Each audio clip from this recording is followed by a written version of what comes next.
શ્રી પ્રભુને પ્યારા શ્રી યમુનાજીના લાડીલા એવા રસિક સત્સંગી વૈષ્ણવોને જય શ્રી કૃષ્ણ. ભગવાન અપી પુષ્ટિસ્થ ન કરીષ્યતિ લૌકિકીમ ચ ગતિમ. પ્રભુ કોઈ પણ કાલમાં જીવ ગમે તે પ્રકારે ભટકી જાય, હીન થઈ જાય, ગમે તે થાય, પણ પ્રભુ એની લૌકિક ગતિ નથી કરતા. કેમ? કારણ કે એ જીવ કોણ છે? એ પ્રભુની સામગ્રી છે. ભોગતા ભગવાન છે, તો જીવ એ ભોગ્ય પદાર્થ છે. ભગવાન એની જો લૌકિક ગતિ કરશે તો પ્રભુ કેનું વર્ણન કરશે? કેના દ્વારા પોતાની એ લીલાને પ્રકટ કરશે? સર્વત્ર તસ્ય સર્વમ હિ સર્વ સામર્થ્યમેવ ચ. સર્વત્ર પ્રભુનું સામર્થ્ય છે. રામાનંદ પંડિતનો પ્રસંગ. શ્રી મહાપ્રભુજીએ આજ્ઞા કરી 1 લાખ જન્મ પછી એને મારી પ્રાપ્તિ થાય. રાત્રિમાં 1 લાખ જન્મ વયા ગયા. આ પ્રભુની સર્વ સામર્થ્યતા.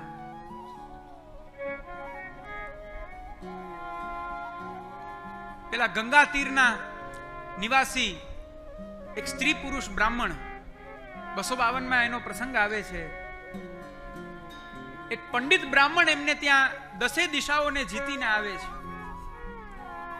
અને ત્યાં આવી અતિથિ બને છે, એમને ભોજન કરાવે છે. અને ત્યાં જ ચાતુર્માસ આવ્યો એટલે તે પંડિત બ્રાહ્મણે કહ્યું તે વૈષ્ણવ સ્ત્રી પુરુષ બ્રાહ્મણને કે ચાતુર્માસમાં હું ક્યાંય પરિભ્રમણ નથી કરતો, હું એક સ્થાયી થઈ અને તપ કરું છું. સ્વાગત છે, આપ આનંદથી રોકાવ. 4 પાતર કરતા નિત્ય, 2 એ સ્ત્રી પુરુષની અને 1 પાતર એ પંડિત બ્રાહ્મણની અને 1 ગૌગ્રાસની. ઘણા સમય ચાલ્યું. કાલાંતરે પંડિત બ્રાહ્મણને એમ થયું કે લાવો, હું આટલા શાસ્ત્ર ભણ્યો છું, હું આ જે પુરુષ બ્રાહ્મણ જે છે વૈષ્ણવ, જરા એનું ભાગ્ય તો જોઉં. આ સૌભાગ્ય આપણને મળ્યું છે. તમે લાખ પ્રયત્ન કરશો ને તો પણ શ્રી મહાપ્રભુજી શ્રી ગુસાઈજીના ઋણમાંથી નહીં છૂટી શકો. જે કૃપા આપણી ઉપર થઈ છે, ક્યાં હતા, કેવા હતા અને એને કેવું સૌભાગ્ય મળ્યું છે, એ તમને આમાંથી ખબર પડશે. અને એવું નથી કે આ વૈષ્ણવ સાથે જ થાય છે, આપણા બધા સાથે આ થઈ રહ્યું છે. એવા જ્ઞાન ચક્ષુ, એવા લીલાત્મક ચક્ષુ આપણી પાસે નથી, એવું અંતઃકરણ લીલાત્મક નથી કે આપણે એને અનુભવી શકીએ.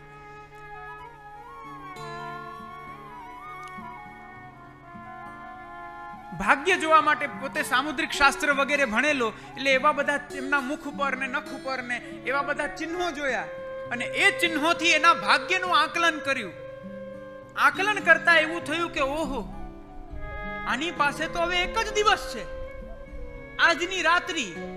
કાલનો સૂર્યોદય થાય ત્યાં જ અચાનક એની ઉપર એવો આરોપ આવશે કે રાજાના સેવકો સૈનિકો આવશે, એને લઈ જશે, એને વિના કારણે એને દોષ દેવામાં આવશે અને એને સૂલી ચડાવી અને એના પ્રાણ નીકળી જશે. ઓહો, આણે મને આશરો આપ્યો છે અને આની આવી ગતિ થવાની છે. મને આ શાસ્ત્રનું જ્ઞાન છે ને મેં આજે જોયું, આ મેં 10 દિવસ પહેલા કેમ ન જોયું? તો હું આને ક્યાંય ને ક્યાંય હું એને મોકલી દેત. પણ હવે શું કરવું? કોઈ વાંધો નહીં, હું સવારના વહેલો તૈયાર થઈ જઈશ અને એ રાજાના સૈનિકો આવે ત્યારે આગળ હું ઊભી જઈશ કે મને લઈ જાઓ, પણ આને ન લઈ જાઓ. આખી રાત્રિ ચિંતામાં કાઢી પેલા પંડિત બ્રાહ્મણે અને પેલા વૈષ્ણવ બ્રાહ્મણ તો આનંદથી સવારના વહેલા ઉઠી પ્રભુને અપરસ કરી, પ્રભુના મંગલભોગની તૈયારી કરી, ઘંટાનાદ કરીને પ્રભુને જગાડ્યા, મંગલભોગ ધર્યા, સ્નાન શૃંગાર કરાવ્યા અને રાજભોગ ધર્યા. રાજભોગ સરાવી શ્રી મહાપ્રભુજી ગુસાઈજીનું સ્મરણ કરી રાજભોગ આરતીની ભાવના કરી અને અનુસરનો ટેરો લઈ અને પોતે જ્યારે બેસી અને ભગવત સ્મરણ કરતા હતા, ભગવત સ્મરણ કરતા કરતા થોડીક આંખ લાગી ગઈ અને આંખ લાગતા સ્વપ્ન આવ્યું અને એ સ્વપ્નમાં રાજાના સૈનિકો આવ્યા. સૈનિકોએ આવી એમને પકડી લઈ ગયા. અકારણ રાજાએ એમને દંડ આપ્યો, સૂલી પર ચડાવી અને એમના પ્રાણ નીકળી ગયા. જેવા સ્વપ્નમાં પ્રાણ નીકળ્યા, પોતે ચમકીને ઉઠી ગયા. પત્નીને વાત કરી, પત્ની પ્રસન્ન થઈ કે જે થવાનું હતું એ પ્રભુએ સ્વપ્નમાં કરી દીધું. આ બાજુ પેલો પંડિત બ્રાહ્મણ દ્વાર ઉપર ઉભે, અંદર આવે, પાછો દ્વાર ઉપર જાય, પાછો અંદર આવે, સમય જોવે. મારું ગણિત ક્યારે ખોટું નથી પડતું, આ આજે આવું કેમ થયું? આ એક વૈષ્ણવનું સામર્થ્ય છે, આ વૈષ્ણવતા છે, આ પ્રભુનું શરણ છે, આ પ્રભુનો આશ્રય છે. સંગ્રામે ચ પ્રપન્નાનામ તવાસ્મીતિ ચ યો વદેત અભયમ સર્વભૂતેભ્યો દદામ્યેતદ વ્રતમ મમ. જે મારા શરણે આવી અને હે પ્રભુ આ કાલ વ્યાલથી આપ જ હવે અમારું રક્ષા કરો, અમારો હાથ પકડો, આ પ્રકારે જ્યારે જીવ કહે છે ત્યારે એનો રક્ષક એકમાત્ર હું છું. પ્રભુ સર્વ સામર્થ્યવાન છે. પ્રભુનું સર્વ સામર્થ્ય જે છે એ સર્વ સામર્થ્યની સામે જીવે પ્રાર્થના કરી અને સ્વધર્મ હાનિ ના કરવી જોઈએ. આ વિવેક આપણને શ્રીમદ આચાર્ય ચરણ આપ શીખવે છે.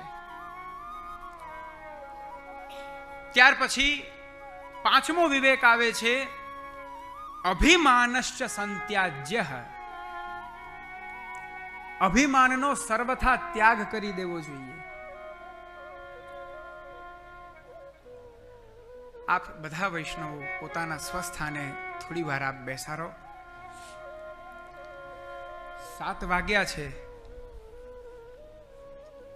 આમ હજી અડધો કલાક કરું તો વાંધો નહીં ને? 1 કલાક? ઓહો.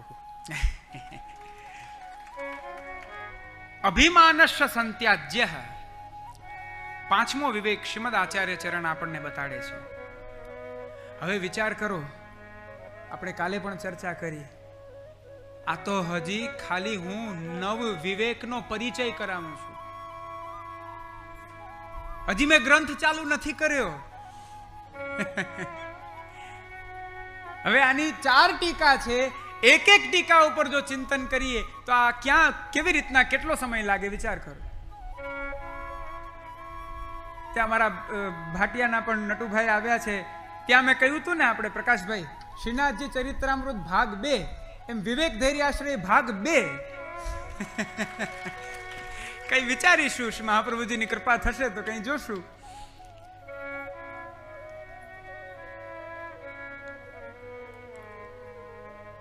અભિમાનશ્ચ સંત્યાજ્ય.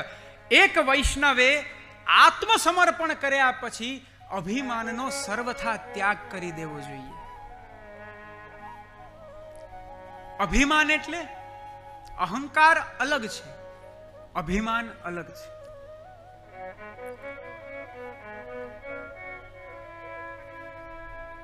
શ્રી મહાપ્રભુજી દ્વારા જે વિવેક રૂપ જે અભિમાનનું નિરૂપણ થઈ રહ્યું છે, ત્યાં અભિમાન મમત્વ વાચક છે. આ મારું છે, મારા દ્વારા થાય છે.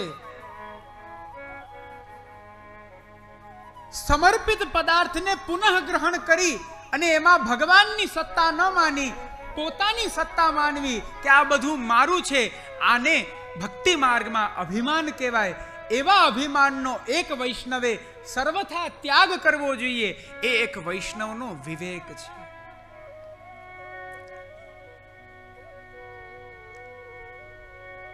આત્મસમર્પણ થયા પછી જ્યારે કોઈ પદાર્થ જ આપણા નથી તો આપણે કેનો અભિમાન કરીશું? જે કંઈ પણ છે એ પ્રભુનું છે. અને પ્રભુને સમર્પિત કરેલા પદાર્થોને જો પોતાના માની બેસો તો શાસ્ત્રમાં તો એવું બતાડે છે કે આ તો દોષ કહેવાય. ભગવત સેવામાં પણ પોતાના સ્વજનો દ્વારા, પોતાના પ્રિયજનો દ્વારા જે સેવામાં હાથ પવિત્ર થાય છે, એમાં પણ જો અભિમાન કરીએ કે આના દ્વારા આમ થયું, આમ ન થવું જોઈએ, આમ થવું જોઈએ, લાવો હું કરીને દેખાડું, તો આ અભિમાન પણ ત્યાગવું જોઈએ. આ 9 પ્રકારના વિવેક એ સેવાને લઈને છે. એક નાનકડો પ્રસંગ કહું. એક ગામ હતું અને એમાં એક શેઠ હતા, પરમ વૈષ્ણવ, અને એમના ઘરમાં એમના પુત્રના વિવાહ થયા. 2 સમયની સખડીની સેવા પહોંચે છે. સ્વમાર્ગીય મર્યાદ અનુસાર પોતે સેવા કરે છે.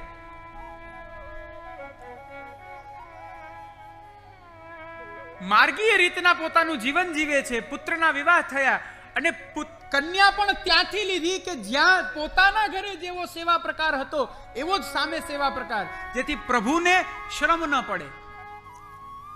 સેવામાં આવ્યા. 1 દિવસ 2 દિવસ 3 દિવસ થયા તો શ્વશુર જે મુખ્ય જે ઘરના હતા, જે પોતાની પ્રભુની આખા દિવસની મુખ્ય સેવા જે પોતે કરતા, એ જે એમના શ્વશુર, એમણે જોયું આ તો મારાથી પણ ઉત્તમ શૃંગાર કરે છે, મારાથી પણ ઉત્તમ સામગ્રી સિદ્ધ કરે છે. અભિમાન આવ્યું, મદ આવ્યું. આજ સુધી મારા પ્રભુના મેં શૃંગાર કર્યા અને આ 2 દિવસ પહેલા આવેલી એક કન્યા એ મારાથી પણ ઉત્તમ પ્રભુને લાડ લડાવવા લાગી. આવું કેમ થઈ શકે? એને આજ્ઞા કરી બોલાવીને કહ્યું કે વહુ બેટા આવો, તમે છે ને મુખ્ય શ્રીઅંગની સેવા આજથી નહીં કરતા, તમારે પાત્ર માંજવાની સેવા કરો. પાત્ર માંજો ને તો દીનતા આવે, એમાં દૈન્યત્વ છે. પાત્ર માંજો. હવે તો એને પણ સર્વોપરી માની, જાણે પ્રભુએ કેવડાવ્યું હોય એવો ભાવ રાખી અને એને પાત્ર માંજવાનું ચાલુ કર્યું. 2 દિવસ 4 દિવસ, મહિનો, થોડા દિવસ થયા. ચિત્ત પ્રભુમાં હોય. આજે પ્રભુના કયા શૃંગાર છે, કેવી રીતના પ્રભુના શૃંગાર થઈ રહ્યા છે, કયા વસ્ત્ર ધરાવ્યા, કઈ સામગ્રી ધરાવી. અલકાવલી પ્રભુ ધરે છે તો ધરતા કેટલા સુંદર લાગે છે, એનું ત્યાં પાત્ર માંજતા માંજતા એનું ધ્યાન ધરે છે. પ્રભુને નકવેસર ધરાવ્યું, એ નકવેસરના અગ્રભાગનું મુક્તાફલ હલે છે, પ્રભુનું મુખારવિંદ કેટલું સુંદર લાગી રહ્યું છે. એમ દર્શન કરતા કરતા, ધ્યાન ધરતા ધરતા એને માનસી સિદ્ધ થઈ ગઈ. અને માનસી સિદ્ધ થતા એક દિવસ એક મહેમાન આવ્યા, અતિથિ આવ્યા. અને અતિથિ આવીને દ્વાર ખટખટાવે છે. ખટખટાવીને કહ્યું કે ભાઈ પેલા શેઠજી છે? એટલે પેલી જે વહુ હતી એ બહાર જ ત્યાં પાત્ર માંજી રહી હતી. એને જોરથી કહ્યું, ના શેઠજી નથી, એ તો મોચીને ત્યાં ચપ્પલ લેવા ગયા છે. હસો નહીં, આની પાછળ બહુ મોટો સાર છે. શેઠજી સાંભળ્યું, આમ ચોંકી ગયા. શૃંગાર કરતા કરતા ચોંકી ગયા. આને કેમ ખબર પડી કે હું મારા આજે તૂટેલા ચપ્પલને સીવાનો વિચાર કરતો હતો કે રાજભોગ ધરીને મોચી પાસે જઈ આવું? આને કેમ ખબર પડી? સેવામાં અભિમાન ન હોવું જોઈએ. તે બહાર રહેલી તે વહુ જે બહારથી પ્રભુની સેવા કરી રહી છે, બહારથી પ્રભુને ભજી રહી છે, કેવલ ધ્યાન દ્વારા એને માનસી સાધી. પ્રભુ શું વિચારે એ તો દૂર, પણ પેલા શેઠ શું વિચારતા વિચારતા પ્રભુને સેવે છે અને પ્રભુને કેવી અપ્રસન્નતા થાય છે, એ બહાર બેઠેલી તે વવે જાણી લીધું. આ પ્રભુનો માર્ગ છે, આ પ્રભુની સ્વતંત્ર લીલાનો માર્ગ છે. કોણ કેની ઉપર કેવી રીતના ક્યારે કેમ કૃપા કરવી એ પ્રભુના હાથમાં છે. જીવ સ્વતંત્ર છે પણ સ્વચ્છંદ નથી. માટે અભિમાનશ્ચ સંત્યાજ્ય, અભિમાનનો સર્વથા ત્યાગ કરો. હજી કેટલા પ્રસંગ સંભળાવું તમને. દામોદરદાસ સંભલવાળા રાજભોગ ધર્યા પ્રભુને. રાજભોગ ધરી શૈયા મંદિરમાં ગયા. દ્વારિકાનાથજી આપ રાજભોગ આરોગી રહ્યા છે.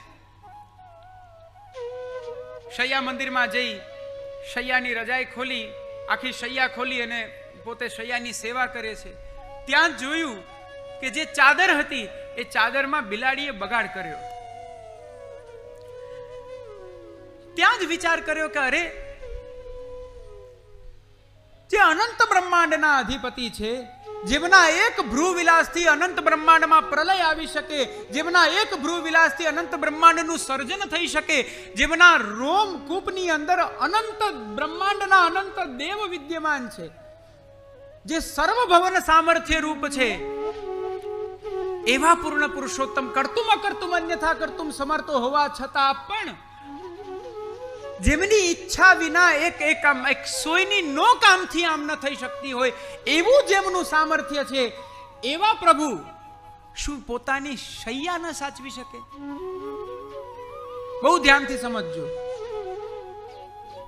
પોતે બોલ્યા કે આવા પ્રભુ શું પોતાની શૈયા ન સાચવી શકે? અભિમાન કર્યું. હું આટલું કરું છું, આટલી એમની સેવા કરું છું, તો શું પોતે આટલું પોતાનું ન કરી શકે? અને જ્યાં ભોગ ધર્યો તો ત્યાંથી જોશથી અવાજ આવ્યો. જઈને દ્વાર ખોલ્યા કે શું થઈ ગયું? ત્યાં તો બિલાડી નથી આવી. દ્વાર ખોલ્યા અને જોયું તો પ્રભુએ રાજભોગના થાળને લાત મારીને નીચે પાડ્યો છે અને આપ મુખ ફેરવી અને બિરાજી રહ્યા છે.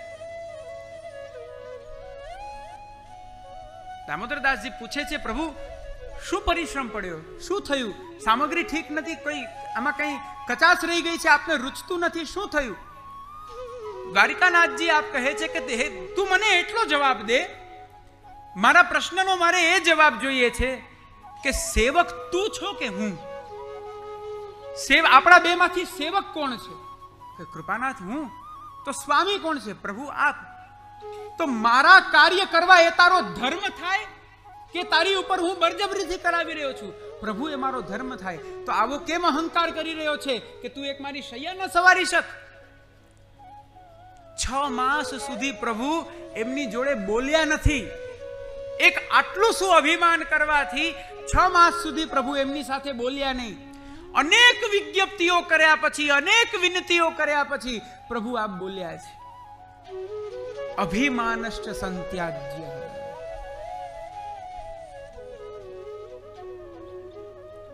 બધું જ કર્યા પછી પણ જો આટલું શું અભિમાન રહ્યું? બધું જ પાણીમાં.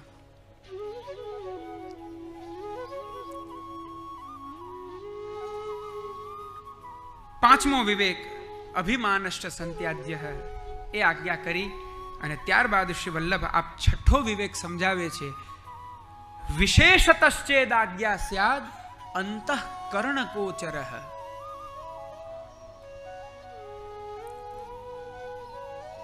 ભગવત સેવા એ ગુરુની આજ્ઞાથી થાય છે.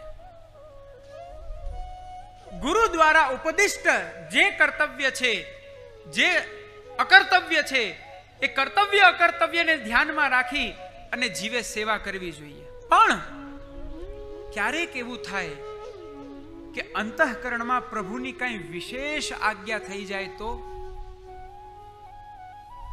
સર્વપ્રથમ એ વિશેષ આજ્ઞાનું અનુસરણ કરવું જોઈએ.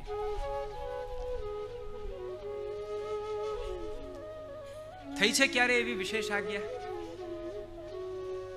તો તમને છે ને બહુ અદ્ભુત એક વાક્ય સંભળાવું. બધું તમારા માટે બધું ભેગું કરી રાખ્યું છે, પણ હવે જોવાનો, વાંચવાનો, કહેવાનો અવસર જ નથી આવતો. હું તમારામાં ખોવાઈ જાઉં, તમે મારામાં ખોવાઈ જાવ છો બધા. એક ક્ષણ આપને બતાડું. હા, શ્રી ગોપીશજી આપ આજ્ઞા કરે છે,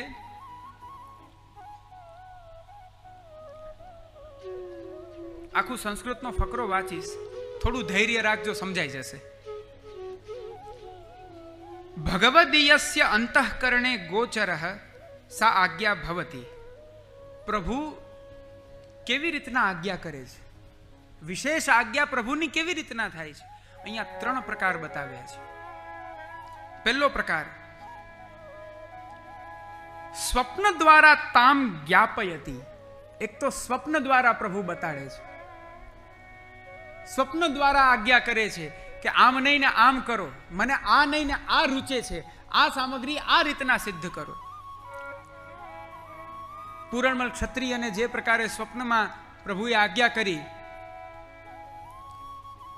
કે મારે આ રીતના મંદિર સિદ્ધ કરાવવું છે, અને એમણે મંદિર સિદ્ધ કર્યું. ઓહો, બિલાઈ તો અહીંયા આવી, આપણે દામોદરદાસજીના ઘરે જોઈ હતી. આખી ખરેખર પ્રકટ લીલા કહેવાયો. હા,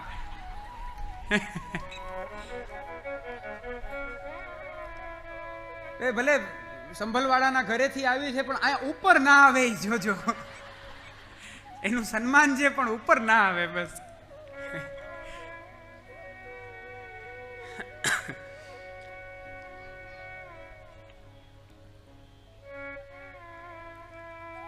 એક તો સ્વપ્ન દ્વારા, જેમ પૂરણમલ ક્ષત્રિયને આજ્ઞા થઈ,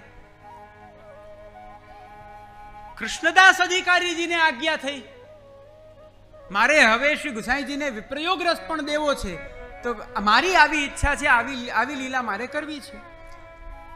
સર્વપ્રથમ ભગવાન સ્વપ્ન દ્વારા જીવોને આજ્ઞા કરે છે. ત્યાર પછી બીજું, એવં સેવા કરણે યતઃ સપ્રભુ અંતઃકરણ ગોચરો ભક્તાનામ અંતઃકરણે મનસી આત્મનીવા. યા તો પ્રભુ જ્યારે સેવા થઈ રહી છે ત્યારે એ સમયે પરિવારજન જે વિદ્યમાન હોય એમાંથી કોઈના એકના અંતઃકરણમાં પ્રવેશ કરી અને પ્રભુ એવી વિશિષ્ટ વાત કેવડાવે કે એ વાત સાંભળતા સામેવાળાને આશ્ચર્ય, અરે આ તો મેં વિચાર્યું જ નહોતું, અચ્છા આ ક્રમ તો હું ભૂલી જ ગયો હતો. તો એનો અર્થ એ છે કે એના અંતઃકરણમાં બિરાજીને પ્રભુએ આજ્ઞા કરી. તો સૌથી પહેલા એ કાર્ય કરવું, અને સૌથી છેલ્લું છે પ્રત્યક્ષ આજ્ઞા. હવે મારો પ્રશ્ન એ છે મહત્વનો, હવે મેન મુખ્ય મુદ્દો હવે આવે છે. આ 3 પ્રકારની વિશેષ આજ્ઞા છે, આમાંથી તમે કઈ વસ્તુના અનુભવી છો?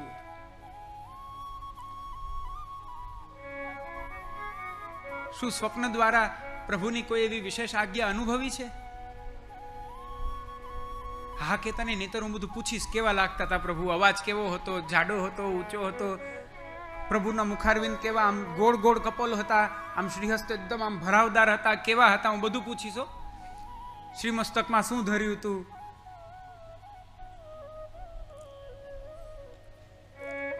કેમ ન થઈ?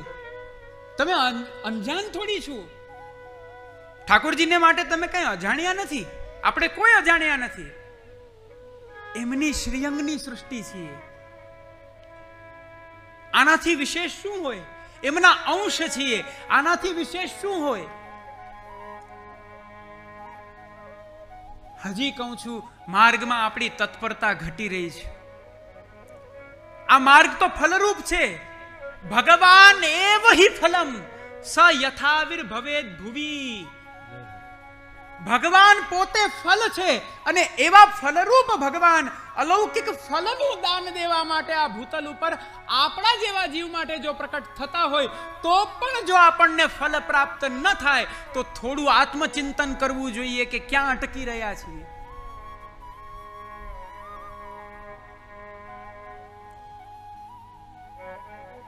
ગુરુ આજ્ઞા સર્વોપરી છે, પણ એ ગુરુ આજ્ઞાની સાથે સાથે જો ભગવદ આજ્ઞા થઈ જાય તો જીવનો વિવેક એ છે કે ગુરુ આજ્ઞાને શિરોધાર્ય કરી અને પહેલા ભગવદ આજ્ઞાનું પાલન કરી ત્યાર પછી એ ગુરુ આજ્ઞાને અનુસરવું જોઈએ.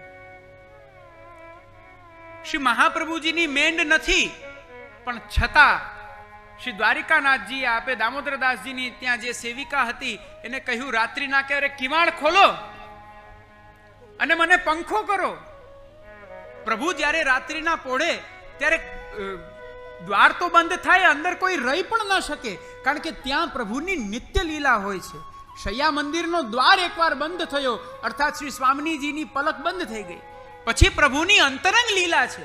તે અંતરંગ લીલામાં બાહ્ય જીવનો પ્રવેશ નથી, પણ છતાં ભગવદ આજ્ઞા થઈ, દ્વાર ખોલો, મને ગરમી થઈ રહી છે, મને પંખો કરો. શ્રી મહાપ્રભુજીની આ મેંડ નથી, પણ ભગવદ આજ્ઞા થઈ એટલે કરવું એ જીવનો ધર્મ છે. આ એક વિવેક છે. કેટલા પ્રસંગ આપને કહું આ જ વિષયમાં. ચાલો 2 મિનિટમાં કહી દઉં. સિંહનંદના સરસ્વતી તીરે રહેનારા સ્ત્રી પુરુષ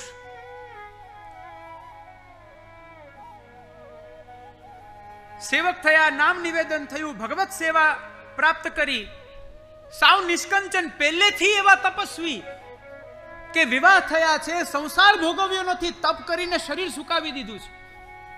ફલમાં શું જોઈએ? શ્રી મહાપ્રભુજીએ પૂછ્યું, શું કામ એને આટલું સાધન કરો છો? કેમ આટલા સુકાઈ રહ્યા છો? સાધન શું જોઈએ છે? ફલ શું જોઈએ છે તમારે? પ્રભુ એવું ફલ જોઈએ છે કે પ્રભુ અમારી સાથે વાત કરે, પણ આ સાધનો એટલા તુચ્છ છે કે અમને ત્યાં સુધી નહીં પહોંચાડે, પણ આપ કૃપા કરો તો થશે. શ્રી વલ્લભે આપે સેવા પધરાવી આપી. પ્રભુ એમની સાથે સાનુભાવ જતાવે છે. પોતાનો સંસાર નડે નહીં એટલે પોતે આગ્રામાં આવી અને પોતે ત્યાં એક નાનકડું એવું એક ઘર લીધું, એક જ રૂમ, એક જ પ્રકોષ્ઠ, એક જ ખાલી એક 4 દિવાલ, અને એમાં પણ એક આરી કરી અને એમાં પ્રભુને પધરાવ્યા. જો જેને સેવા કરવી છે એ કોઈ પણ રીતના કરશે, એમાં પ્રભુને પધરાવીને સેવા કરી રહ્યા છે. ઉષ્ણકાલ ગયો, શીતકાલ, ઉષ્ણકાલ, બધી ઋતુ ગઈ, છેલ્લે વર્ષા ઋતુ આવી. પેલા વૈષ્ણવનો ભાવ જુઓ, રાત્રિ થાય ત્યારે પોતે બહાર ખુલ્લામાં આવીને સૂએ અને અંદર એક જ રૂમ હતી નાનકડી, એ અંદર પ્રકોષ્ઠની અંદર પ્રભુને પોઢાડે. રાત્રિના સમયે પ્રભુએ અવાજ લગાડી કે અરે વૈષ્ણવ, તું બહાર કેમ સૂતો છે? વરસાદમાં તું ભીંજાઈ રહ્યો છે, તું અંદર આવી જા. આ વિશેષ આજ્ઞા થઈ, વિશેષતશ્ચેદ આજ્ઞા, તું અંદર આવી જા. વૈષ્ણવ વિચાર કરે છે, પ્રભુ અમે અંદર કેવી રીતના આવીએ? આ અમારો દેહ લૌકિક છે, રાત્રિના સમયે આપની નિત્ય લીલા ચાલે છે.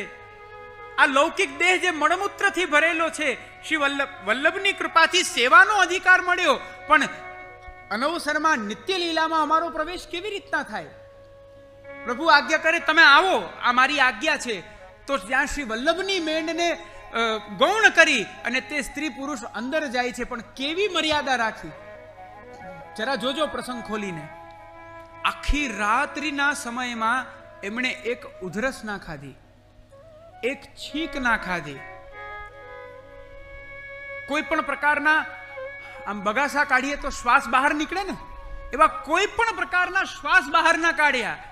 ભાવ શું રાખ્યો? આ અત્યારે નિત્ય લીલાની કુંજ છે અને એમાં પ્રભુ રાત્રિના આપની નિત્ય લીલા ચાલે છે. છીંક વગેરે કોઈ અમારી ભૌતિક ક્રિયા થાય તો એનાથી પ્રભુને શ્રમ પડે. આ વૈષ્ણવનો વિવેક છે. બીજે દિવસે પુનઃ પાછા બાર સૂતા, પ્રભુએ બોલાવ્યા, પાછા અંદર આવ્યા. વૈષ્ણવને થયું, પ્રભુ હવે રોજ અમને બોલાવશે, શું કરીએ? તો આગળ એક છજ્જુ કરી દીધું, ઘાસનું એક છજ્જુ કરી અને પોતાના રૂમ પ્રકોષ્ઠની બહાર ઉમરા ઉપર એ છજ્જાની નીચે પોતે સૂવે છે. અને વરસાદ આવ્યો તો પ્રભુએ પાછી બૂમ પાડી, અરે ભૈયા, તું ભીજ રહ્યો હે, તું પલળી રહ્યો છે, તારું સ્વાસ્થ્ય બગડશે, કાલે મારી સેવા કોણ કરશે? ભીતર આવીને સૂવો. વિનંતી કરી, કૃપાનાથ આપની કૃપાથી આજે છજ્જુ કરી લીધું છે, આજે અમને ચિંતા નથી, નહીં મેરી આજ્ઞાએ ભીતર આવ. તેઓ પાછા અંદર ગયા. આ વિશેષ આજ્ઞા છે. અને જ્યારે વિશેષ આજ્ઞા થાય ત્યારે વિશેષ આજ્ઞાનું અનુસરણ કરવું. પણ સૌથી પહેલા વિશેષ આજ્ઞાને ગ્રહણ કરવાની પાત્રતા કેળવવી, એ મહત્વની છે.